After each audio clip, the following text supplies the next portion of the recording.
Morning friends, welcome সমাজ ব্লগে। আজকে নিয়ে এসেছি জমজমাটি ব্লগ। দেখুন কেমন লাগছে। পরোটা খেয়েছি, আজকে পরোটা খাওয়া হয়েছে, লাবড়ার তরকারি আর খেজুরি গুড় দিয়ে, তার সাথে চা। খুবই কিন্তু ভালো লাগে এই পরোটা সকালবেলায় এই গুড় দিয়ে খেতে। শীতকালে কিন্তু এই একটা বেশ মজার ব্রেকফাস্ট হয়। তার সাথে হচ্ছে এই কারি পাতা গাছটা কিন্তু কেটে ফেলছে। এই সময় প্রত্যেকটা গাছই কাটিং করাটা ভালো, কারণ এই সময় সব পাতাগুলো শুকিয়ে যায়। এই সময় যদি কাটিং করেন তাহলে খুব ভালোভাবে নতুন পাতা গজায়। দিলেই হবে।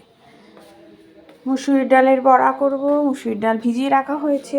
এই মুসুরির ডালের বড়া খেতে কিন্তু বড়ার যে ঝোল, মুসুরির ডালের বড়াও রেখেছি, তার সাথে কিন্তু দেখুন কি সুন্দর লাগবে, দেখতেও ভালো লাগে, খেতেও ভালো লাগে। মুসুরির ডালের বড়া আলু দিয়ে একদম রসা রসা করে, ঝোল কম করে। আরেকটা হচ্ছে, আমি গেছিলাম হচ্ছে কাল না পরশু গেছিলাম আমার বাপের বাড়ি। সেখানকার গাছ দেখুন একবার, দেখলে মন জুড়িয়ে যাবে। এটা হচ্ছে পিটুনি বলে, পিটুনি। আর এটা হচ্ছে এক রকমের কাটা গাছের ফুল। এটাও নামটা আমি ঠিক জানি না, তোমরা যদি জানো অবশ্যই কমেন্ট করো। এটা খুব সুন্দর একটা পাতাবাহার। এটা একটা পিটুনি, এটাও একটা পিটুনি। আর গ্যাদা দেখুন, অপূর্ব একটা গ্যাদা ফুল, মানে গাছটা ভরে রয়েছে একেবারে গ্যাদা।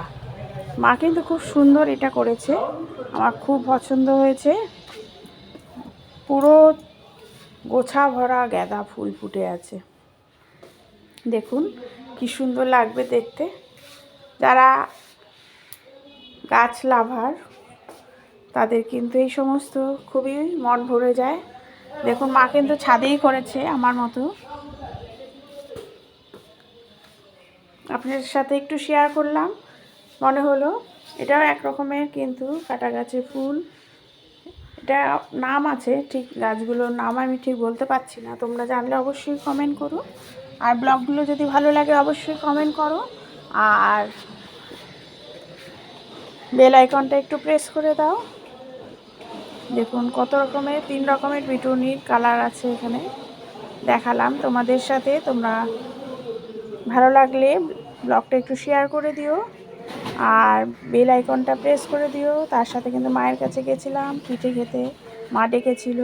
এটা হচ্ছে সাজের পিঠে বলে, চিতল পিঠে এক প্রকার এটা বলে। এটা কিন্তু বেশ গরম গরম খেজুরি গুড় দিয়েও খুব ভালো লাগে, তার সাথে দুধের মধ্যে ফুটিয়েও মা করেছিল অনেক রকমের পিঠে। এটা শেয়ার করলাম, যদি ভালো লাগে থ্যাংক ইউ।